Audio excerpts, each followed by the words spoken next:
Bien-aimés dans le Seigneur, je vous remercie pour votre attention.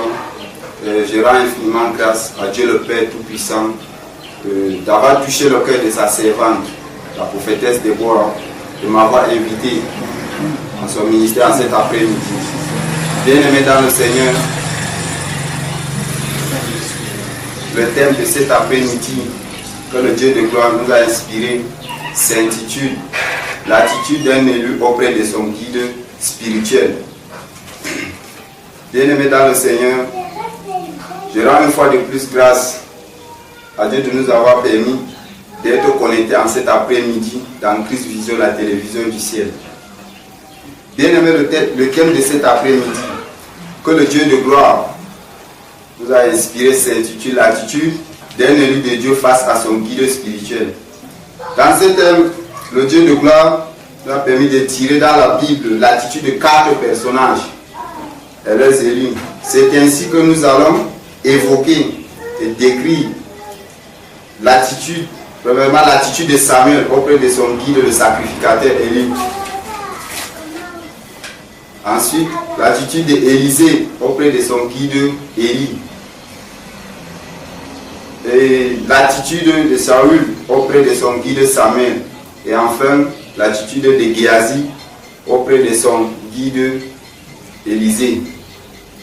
Bien dans le Seigneur, vous voyez, bien aimé dans le Seigneur, vous voyez l'attitude de Samuel auprès de son guide, malgré que son guide Élie le sacrificateur Élie était en train de dormir. Lui, il était disposé, il était éveillé. Il était éveillé pour être au service de son guide. C'est comme ça que tu dois être. Bon, je vais prendre mon cas. J'étais dans un ministère de la place. J'étais perdu, je ne savais pas pourquoi le Seigneur m'avait envoyé. J'étais là, je n'avais même pas, je peux dire quoi, de quoi faire là-bas. Même balayer le sol, je ne parvenais pas. Il fallait demander pour qu'on te donne l'autorisation de nettoyer le sol. Pourtant, moi, j'étais gêné. Quel est donc mon rôle là-bas? Un jour, j'avais appelé la prophétesse, Maman Déborah. Je lui ai dit, elle avait enseigné, elle avait donné un enseignement concernant les élus de Dieu. Elle avait donné un enseignement pareil. Le jeudi, je l'ai appelé, je lui ai dit que bon, moi, je ne repars plus là-bas. Je ne vois pas ce que je vais aller faire là-bas. Elle m'a dit, mon fils, tu vas aller où alors? Continue d'aller là-bas. J'ai fait des mois au quartier parce que moi, je ne me sentais pas... je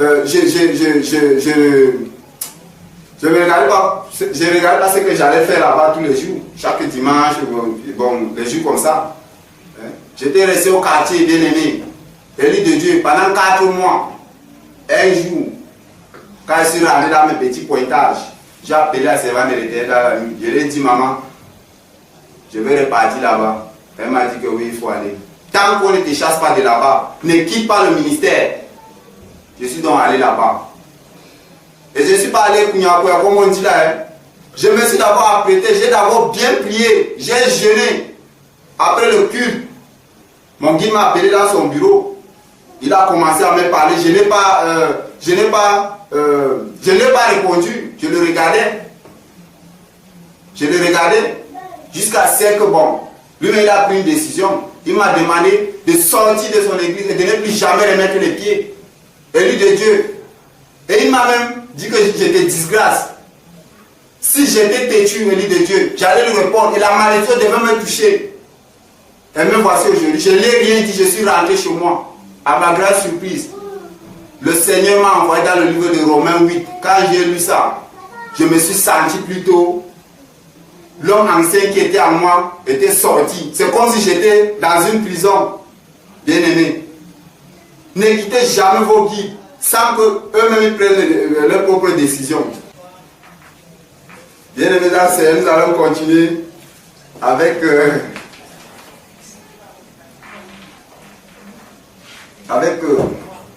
l'attitude de Saül auprès de son guide spirituel Samuel.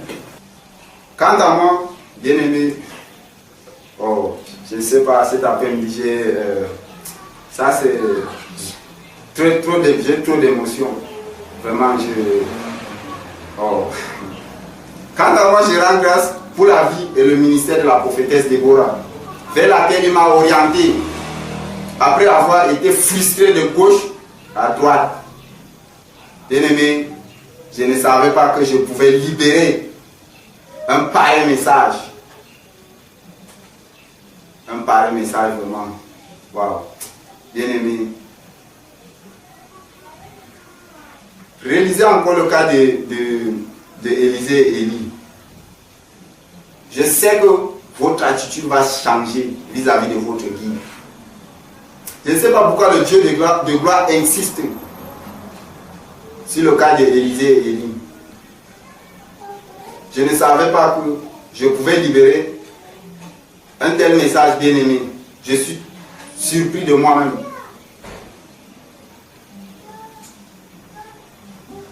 Une fois de plus, je vous souhaite d'être comblé. Que le Seigneur vous donne la bonne personne afin que ce qu'il y a en vous, bien-aimé, puisse exploser. Depuis que le Seigneur m'a mis à ses côtés, je suis même surpris de voir mes dons évoluer. Ah bah non seulement mes dons, quand vous me voyez vraiment, vous pouvez sentir que non. J'ai évolué de tous côtés, comme on le dit. De tous côtés. Oui, de tous côtés. J'ai évolué, bien-aimé. Bien-aimé, je vous rends infiniment grâce pour votre attention. Bien-aimé, j'espère que le message t'a plu.